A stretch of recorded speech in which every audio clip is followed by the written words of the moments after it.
Dans le témoignage qui suit, vous allez constater à quel point la persévérance et l'implication bénévole peut être impressionnante au sein de nos OSBL d'habitation au Québec. Écoutons Mme Marie-Claire McLeod, impliquée bénévolement au sein des habitations communautaires Longueuil, qui offre 200 unités de logement à des familles et des personnes qui comptent parmi les plus vulnérables de nos communautés et qui aussi pilote des projets pour développer plusieurs dizaines d'unités de logement qui sont toujours en attente d'approbation du côté de la SHQ. Écoutons comment toute son implication fait toute la différence au sein de sa communauté, puisqu'elle est également responsable de l'organisme communautaire L'Entraide chez nous, qui vient en aide en toute première ligne à des familles et à des personnes qui en ont bien besoin. Bonne écoute. Bonjour, mon nom c'est Marie-Claire McLeod, je suis la directrice de l'Entraide chez nous, un organisme communautaire en première ligne dans le quartier Sacré-Cœur Saint-Pédis à Longueuil. Je suis également la présidente d'un conseil d'administration qui s'appelle Habitation communautaire Longueuil, qui a pour mission de faire du développement du logement social dans l'agglomération de Longueuil. Alors, j'ai vraiment 2 titres, ce qui est vraiment intéressant pour moi parce que ce que je vis avec les gens qui circulent à l'entraide, c'est souvent les problèmes de logement social, bien sûr, et de l'accessibilité au logement. Alors, d'être sur la première ligne et comprendre vraiment ce que les gens me content et les solutions qu'on doit trouver, pour moi, le logement social est en état une et en état une très concrète.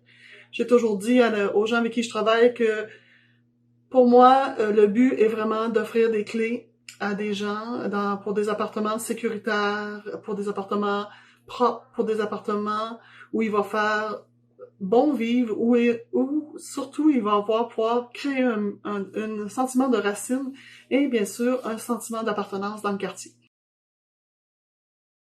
Ce que je vois, c'est vraiment l'essoufflement, le charge de responsabilité d'un organisme comme HCL qui n'a pas de direction.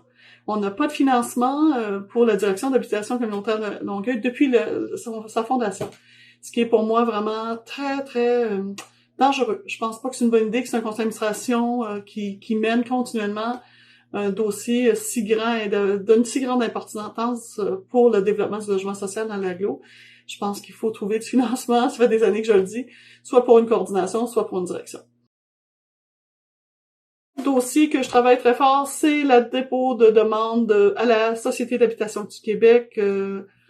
Les dossiers sont lents, le processus est lourd. On a aussi un gestionnaire exceptionnel qui s'appelle Gérer son quartier qui travaille pour nous dans Terrasse Mousseau, qui à chaque année nous trouve des manières, des façons de moduler notre budget pour qu'on ait du soutien communautaire pour faire la création d'un milieu de vie.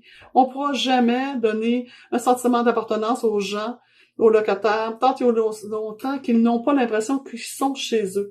Et ça, vendre cette idée-là, c'est très, très difficile parce que ça vient avec une charge de responsabilité.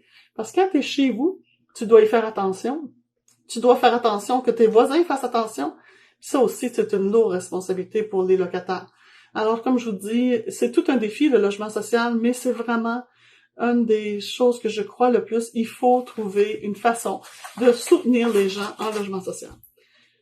Ce que la pandémie aura bien sûr fait ressortir, c'est l'importance que les gens aient un chez eux, que les gens vivent dans des endroits adéquats, sécuritaires, qui soient capables de gérer toute cette crise-là qui va vraiment changer la façon qu'on va vivre.